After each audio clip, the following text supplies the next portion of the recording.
Assalamualaikum warahmatullahi wabarakatuh. Sekarang kita bicara tentang kerangka berpikir. Apakah berpikir itu? Berpikir itu adalah bertanya. Nah, kalau orang itu bertanya, tandanya dia berpikir. Walaupun bertanyanya itu adalah di dalam hati. Umpamanya apa? Apa itu? Tuhan itu apa? Itu orang yang berpikir secara spiritual. Apa? Itu dia berpikir. Tuhan itu apa? Sudah itu, Tuhan itu adakah atau tidak? Dia berpikir itu. Tuhan itu ada apa tidak ya?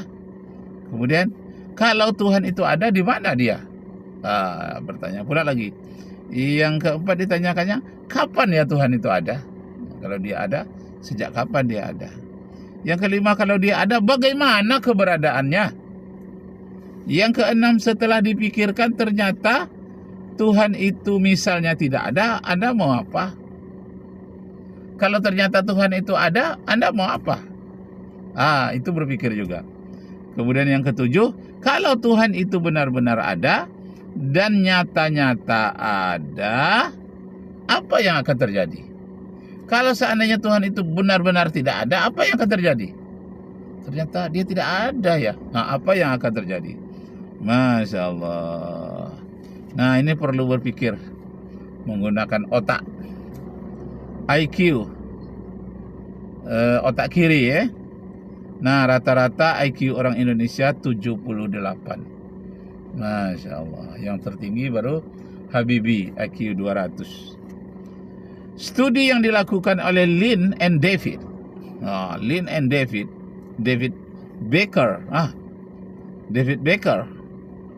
Yang dipublikasikan di dalam buku The Intelligence of Nation 2019 tentang skor IQ orang Indonesia.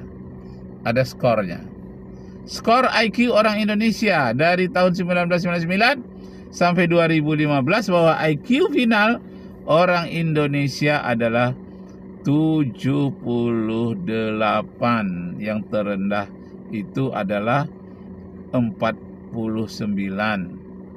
Rata-rata 78. Masya Allah, ini hampir sama dengan cimpanse.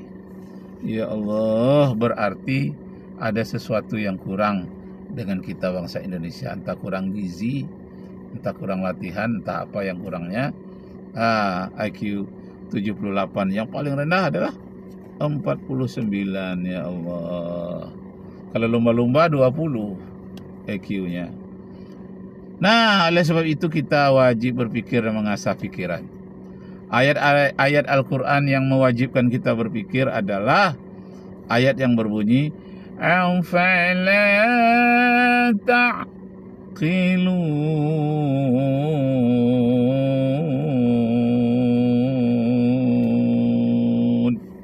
Surat Al-Baqarah ayat 44. Kemudian ayat yang menyuruh kita berpikir, afala yatafakkarun. Surat Al-An'am ayat 50. Kemudian afala yatazakkarun.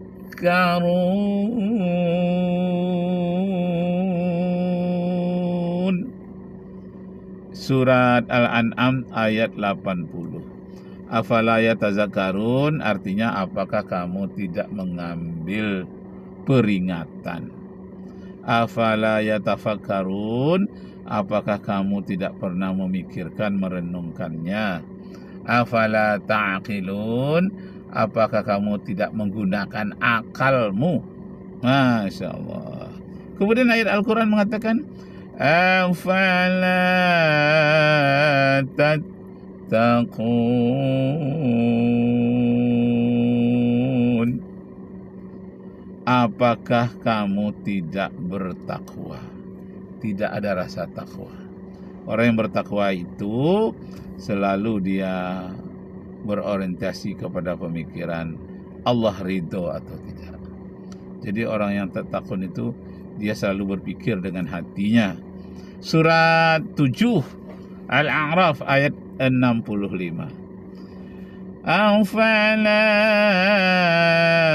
yatadzakkarun.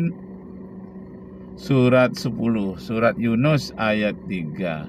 Afala yatadzakkarun. Apakah kamu tidak mengambil pelajaran? Kemudian afala yu'minun.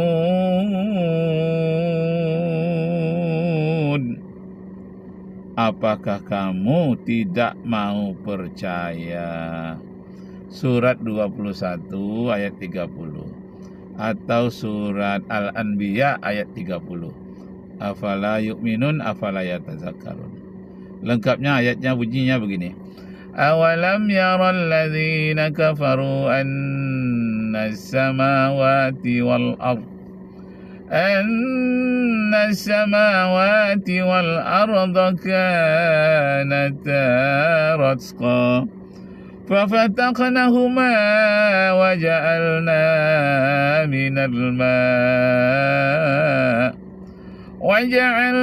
من الماء كل شيء حي أفلا يؤمنون.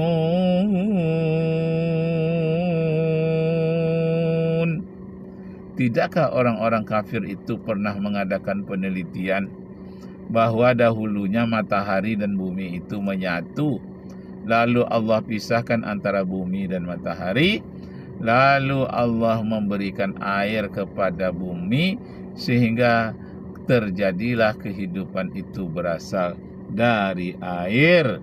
Belum juga kah kamu mau beriman? Nah, kemudian afala tasma'un. Tidakkah kamu mau mendengarkan? Surat 28 Al-Qasas ayat 71. Kemudian afala tubsirun. Apakah kamu tidak mau melihat, memperhatikan? Ini merenung, meneliti. Surat 28 atau surat Al-Qasas ayat 72. Kemudian yang terakhir, afala yashkurun. Apakah kamu tidak pernah bersyukur? Surat 36. Surat 36 itu namanya adalah surat 35 Al-Fatir. Surat Yasin. Surat 36 itu surat Yasin ayat 35. Afala yaskurun. Nah, demikianlah dulu Bapak Ibu saudara-saudara sekalian. Mudah-mudahan renungan sepintas lalu ini menjadi berkah kepada kita, menambah ilmu dan menguatkan keimanan kita. Kita tutup dulu. Arju minkum afwan in wajadtum fiha khata'at. Wassalamualaikum warahmatullahi wabarakatuh.